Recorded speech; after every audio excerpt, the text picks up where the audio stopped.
You're getting ready to renovate. Maybe you're planning to sell, maybe you want to refinance, maybe you're holding long-term and want higher rental income. But here's the big question. How do you know your renovation will actually make the property worth more? At Phoenix Funded, we see too many investors spend tens of thousands on the wrong upgrades, projects that look great on Instagram but don't move the appraised value, don't increase comps, and don't improve loan terms. So let's talk about what really matters. If you want your property to appraise higher, you need to start with comps. Not just general neighborhood comps, but closed sales that are actually relevant. Same square footage, same build quality, same layout. The homes that sold for top dollar, what did they have that yours doesn't? That's what you should be building toward. You'd be surprised how often the answer isn't fancy tile or smart thermostats. It's an extra bedroom, a third full bath, a finished basement that adds livable space. Before you start demo, walk through your floor plan and ask, can I add usable square footage? Can I reconfigure space to create another bedroom? Is there an easy conversion to make that bumps the bath count? Those changes almost always improve loan value, resale value, and rental strategy options.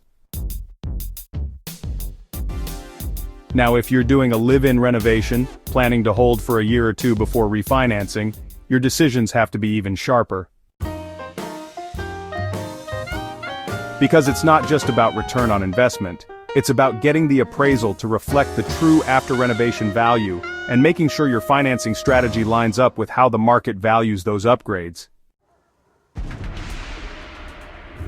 At Phoenix Funded, we help clients use short-term bridge loans or renovation loans to complete a project, and then roll into DSCR or cash-out refinance products. But the key is this: if the value isn't there, the loan doesn't scale. That's why bedrooms and bathrooms matter so much. An extra bedroom can change your entire comp set, pushing your ARV up by 10, even 15% in the right area. Same with turning a half bath into a full. So when we're advising clients, we always ask, what's standard in your submarket?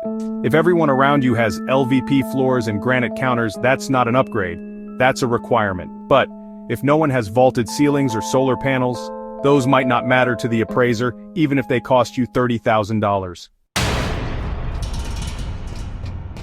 Here's the mistake that drains budgets fast: overspending on cosmetics that don't generate real value. Painting, doors, trim, backsplash, it adds polish, it might sell a little faster, but it rarely adds hard value unless it contributes to a comp shift.